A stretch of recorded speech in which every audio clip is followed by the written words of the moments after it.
Nous allons créer un nouveau projet Visual Studio. Donc, c'est un projet C# de type Windows. On va lui donner un nom. Je vais appeler ça démo série 1 Events. Je dois donner l'emplacement où je vais le mettre. Donc, effectivement, dans le même dossier, démo programmation événementielle orientée objet. Et le nom de la solution, je propose de lui donner le même nom. Par défaut, c'est d'ailleurs le même nom. OK. Donc, le projet est créé. Par défaut, il contient un formulaire. C'est le même formulaire, je vais l'exploiter pour créer mon menu. Alors, de quoi ai-je besoin? J'ai besoin de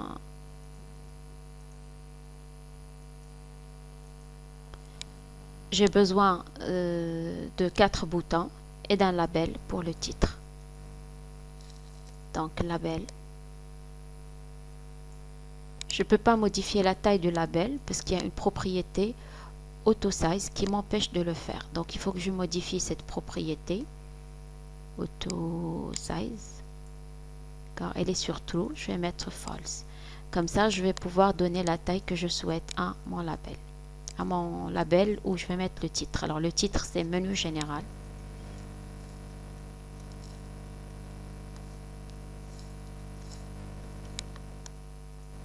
Je vais modifier la couleur de fond. Donc, background, backcolor. C'est noir. Je vais également modifier la taille de la police.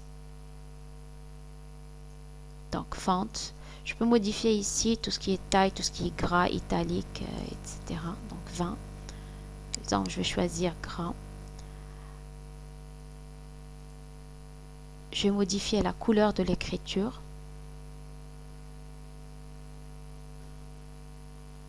For color, elle est là.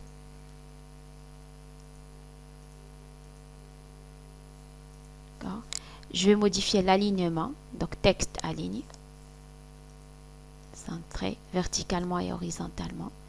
Voilà. J'ai besoin d'un bouton. Un bouton pour chaque exercice. Donc, je vais essayer de le mettre en forme.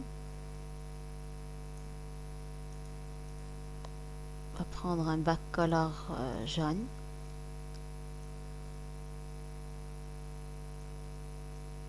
On va changer un peu la taille de la police.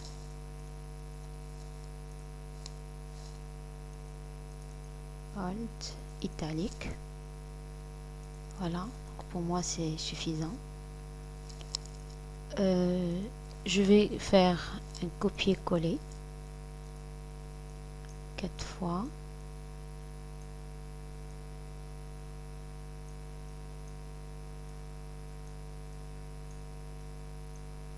Voilà. Alors le premier bouton c'est exercice 1.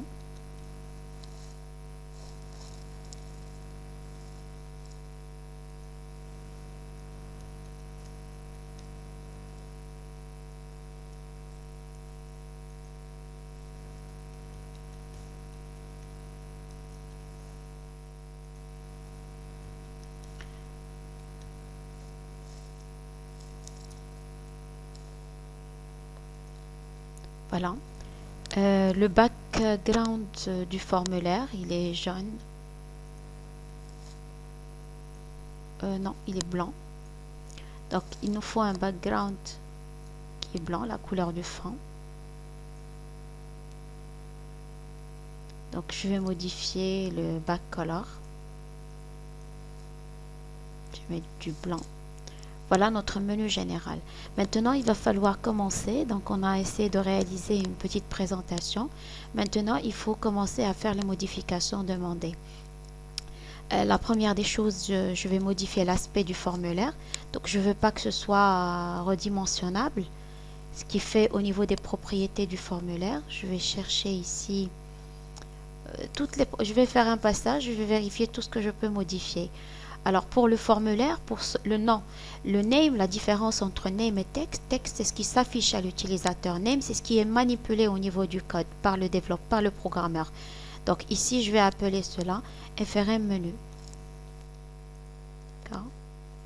Alors je vais également modifier texte, comme ça je ne vais pas lier. Donc menu. Alors on va modifier la propriété qui est form border style. On va choisir comme indiqué dans l'énoncé Fixed Tool Window. Il y a différents types de bordures et chaque bordure apporte des modifications spécifiques. Ce genre de bordure, il permet déjà d'enlever les boutons agrandir et réduire automatiquement et l'icône. Donc il nous reste juste cela. Maintenant, il faut programmer la fermeture. Au moment de la fermeture, il faut qu'il y ait un message de confirmation. Or, ici, on n'a pas de bouton fermé. Donc, automatiquement, la fermeture va se faire par ce bouton-là. Pour accéder à ce bouton-là, nous allons le gérer par l'événement de fermeture du formulaire. Il y a deux événements de fermeture de formulaire. Il y a un événement qui est le form closed. Ça veut dire c'est dans le passé, l'action c'est déjà fait. Il est utilisé quand nous voulons exécuter un code après la fermeture. Et il y a aussi un événement qui est form closing. Le form closing, ça veut dire que c'est encore en train de se fermer, ce qui fait qu'on peut très bien annuler l'événement. Et c'est ce qui nous arrange parce que nous, l'utilisateur a demandé à fermer, mais si jamais il répond par non au cours de la confirmation, il va falloir qu'on annule la fermeture. C'est pourquoi l'utilisation de l'événement form closing est essentielle ici. Alors, pour changer un événement, donc je clique ici, je vais voir la liste des événements, elle est là. Alors, la liste des événements, je suis obligée de venir ici parce que l'événement par défaut pour un formulaire, c'est le form load. Ça veut dire que si je double-clique dessus, il va me donner le formulaire load. Or, moi, j'ai pas envie j'ai pas besoin de travailler sur l'événement load. Il me faut un autre événement. Donc, pour accéder à la liste des événements, je vais appuyer sur ce bouton-là dans la fenêtre des propriétés pour accéder à l'événement. Et je vais choisir, je vais aller chercher l'événement Form Closing. Je clique ici. Voilà, je suis sur l'événement Form Closing. Alors, je vais écrire le code qui va me permettre d'afficher la boîte de dialogue. Et je vais stocker la réponse dans un objet dialogue résulte. Je vais utiliser MessageBox. Si jamais j'utilise MessageBox juste pour pouvoir afficher un message, je n'ai pas besoin de récupérer le retour. Il va afficher un message, un bouton OK. L'utilisateur va cliquer sur OK et automatiquement, c'est-à-dire on l'a informé, on lui a donné quelque chose, une information, mais on n'attend pas de lui une décision. Alors que ici, on va afficher une boîte de dialogue à l'utilisateur. L'utilisateur doit répondre par oui ou par non. C'est pourquoi on a besoin d'exploiter le résultat de retour. Donc, dialogue résulte rep. La variable, je vais l'appeler rep. Elle est de type dialogue résulte. Elle reçoit le résultat du message box. Box.show pour afficher la boîte de message. Le message, êtes-vous sûr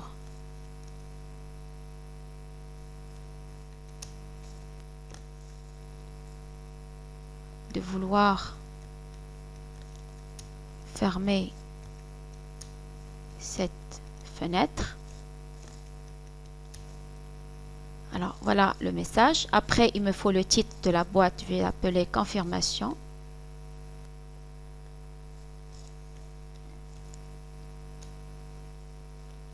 Après, il me faut les boutons.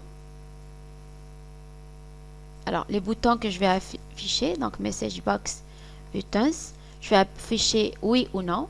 J'ai une liste ici de propositions qui peuvent être utilisées avec MessageBox. Je peux utiliser OK cancel, retry cancel, yes no cancel selon le besoin. Donc dans notre cas, c'est ou bien un oui ou bien un non. Donc yes no. Après cela, je vais afficher également l'icône. MessageBox icône.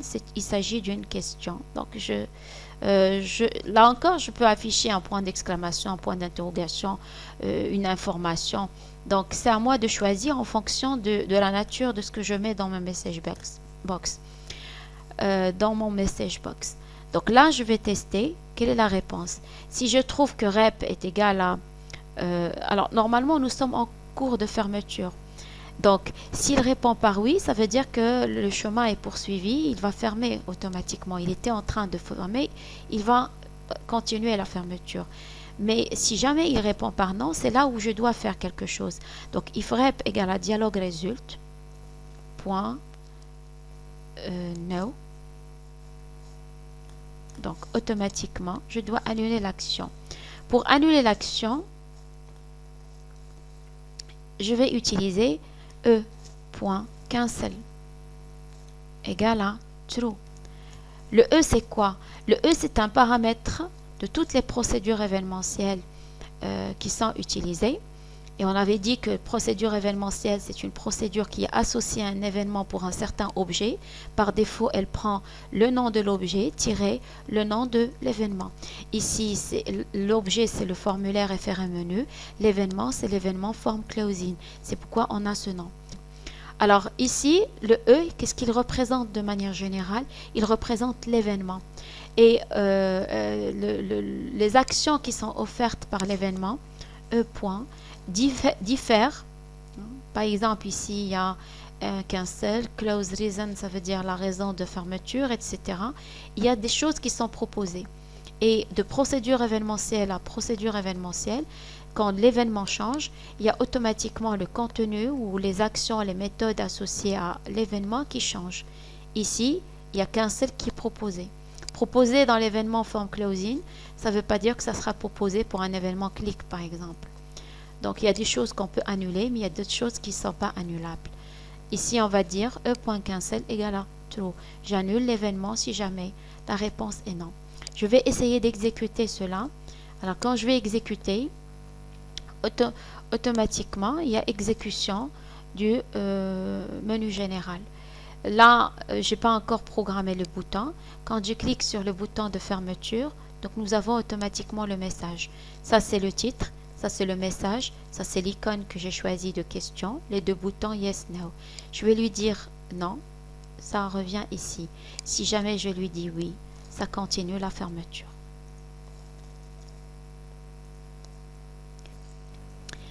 Alors maintenant, je vais créer les autres fenêtres. Je vais préparer les 4 fenêtres.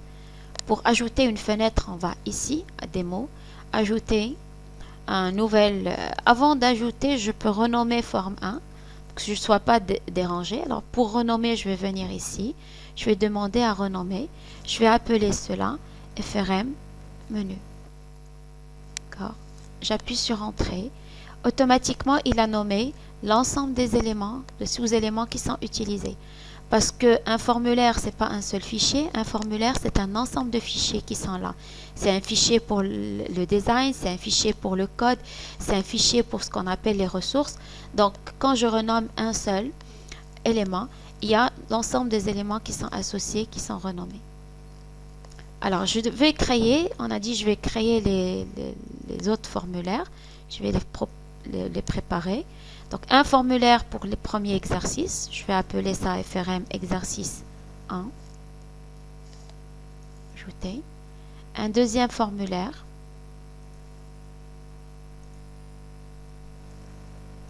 FRM exercice 2. Troisième.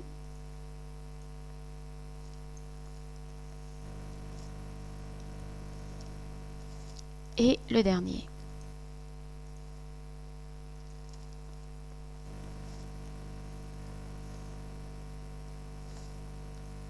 Ajouter. Voilà, j'ai ici 4 formulaires.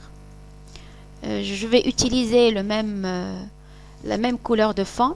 Alors attention à une chose, quand on essaie de réaliser une application qui contient des interfaces graphiques, il est très important de garder l'homogénéité de l'application. Il est très important de ne pas emmener l'utilisateur à se perdre.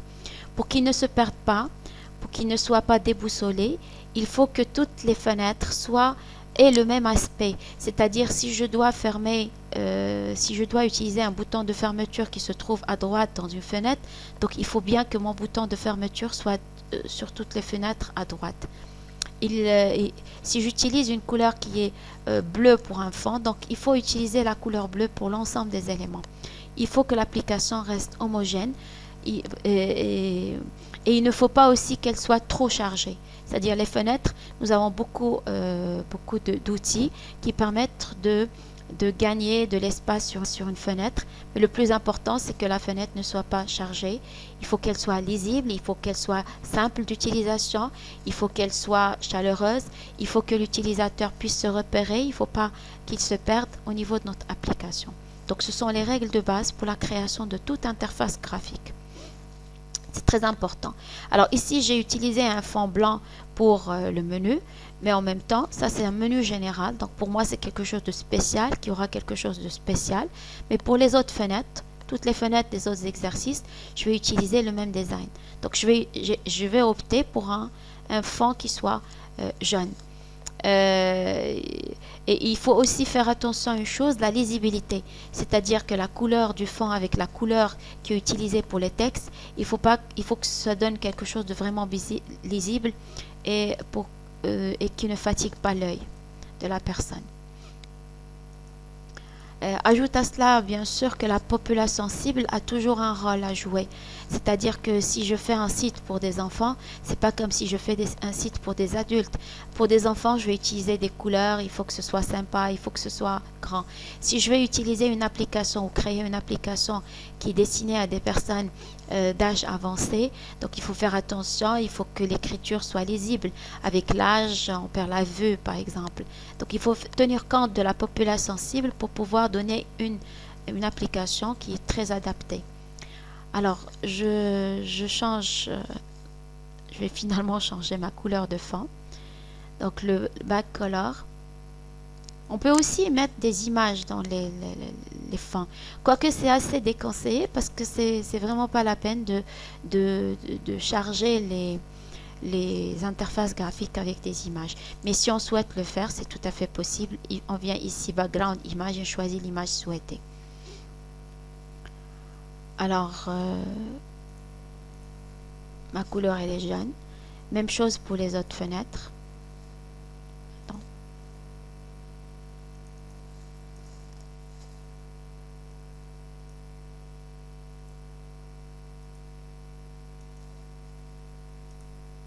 Voilà, puisque je suis là, autant changer les titres. Donc ça, c'est exercice 2.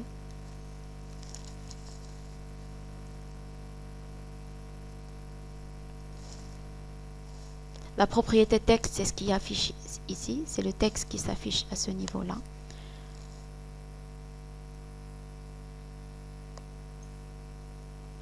Exercice 3.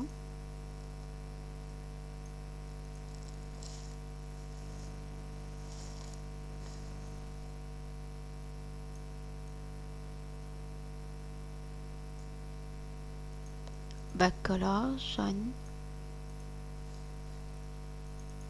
Exercice 4.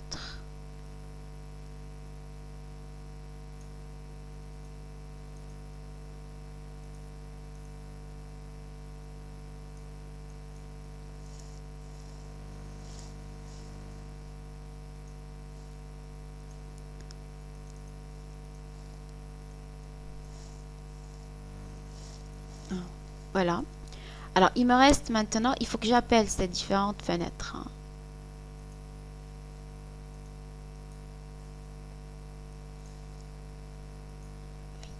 Alors, pour appeler, je vais aller voir ce qui est demandé au niveau de l'énoncé. On n'a pas le droit de revenir à la fenêtre du menu tant qu'on n'a pas fermé la fenêtre ouverte. Qu'est-ce que ça fait ça?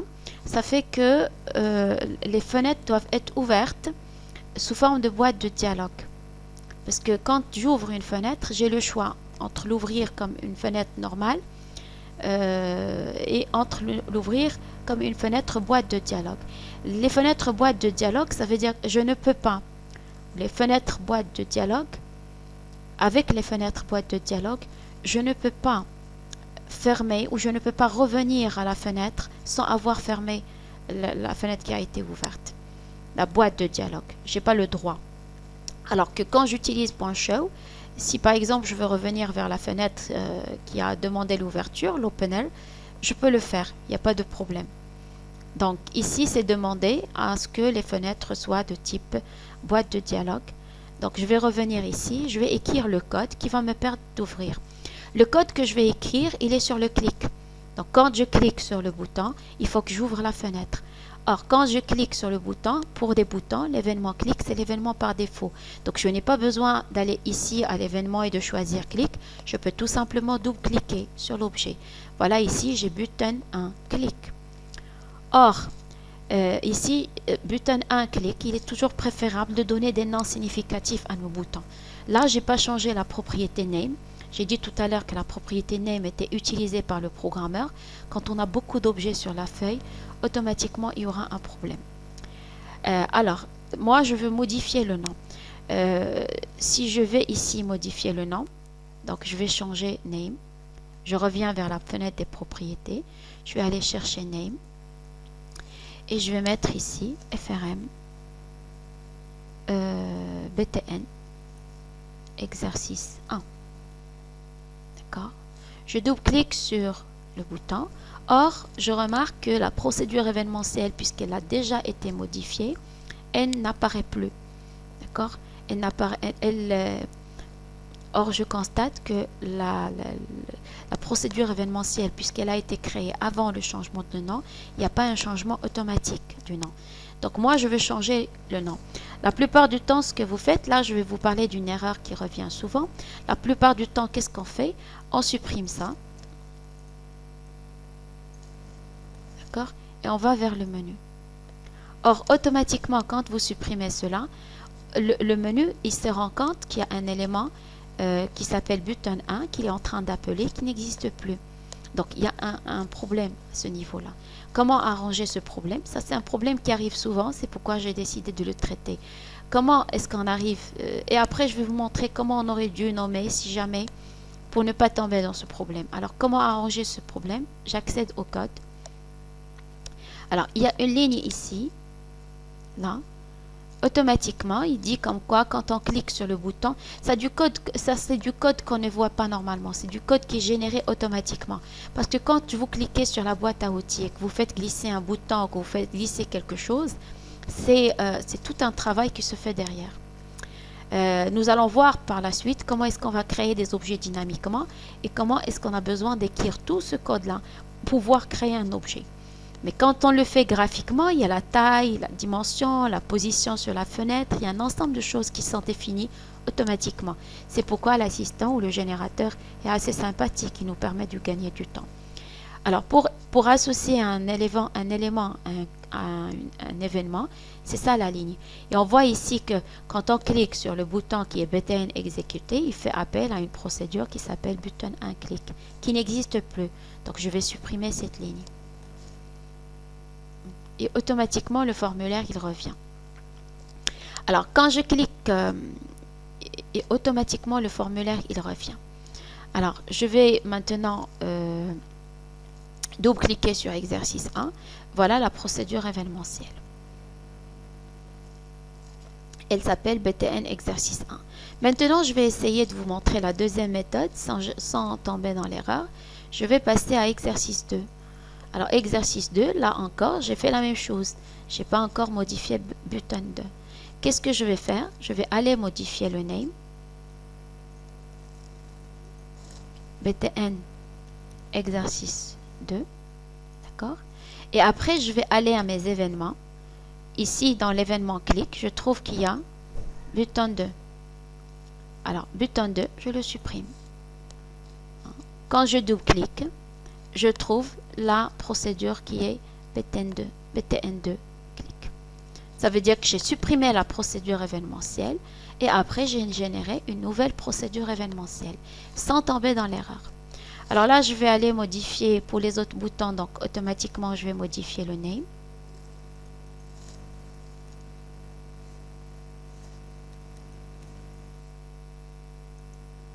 Et BTN exercice 4.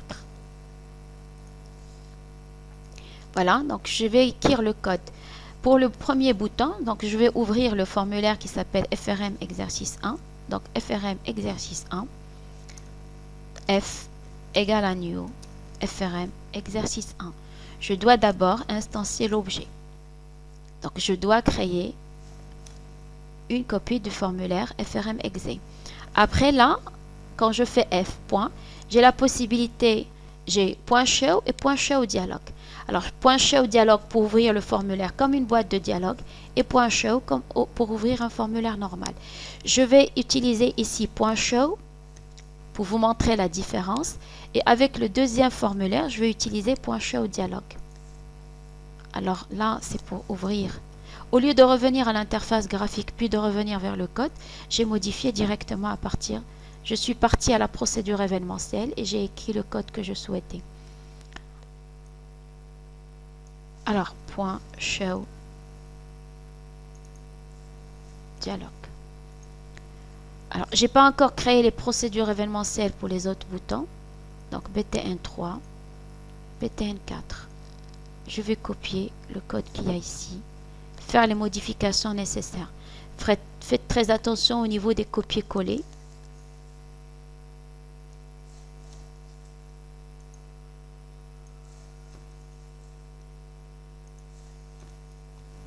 Voilà. Alors, je vais exécuter mon application. Alors, automatiquement, il y a aussi, regardez, quand j'exécute, il vient sur ce côté de la fenêtre. Je voudrais qu'il vienne au centre. Il y a une propriété pour cela. Donc, ici, il y a une propriété qui est en relation avec, donc c'est Startup Position, Center Screen. Donc, je vais centrer. Quand j'exécute, j'obtiens ce résultat-là. Voilà, elle est centrée au niveau de l'écran. Quand je clique sur exercice 1, ça, on a utilisé un .show, d'accord? Quand je clique ici, je reviens, je peux très bien me déplacer entre les fenêtres. Maintenant, voyons voir avec une fenêtre qui a été ouverte avec Show Dialog. Quand je clique ici, je ne peux pas passer. Tant que je n'ai pas fermé cette fenêtre, je ne peux jamais passer à la fenêtre suivante. Autre chose, pourquoi on a démarré sur FRM menu, hein, ici au menu général?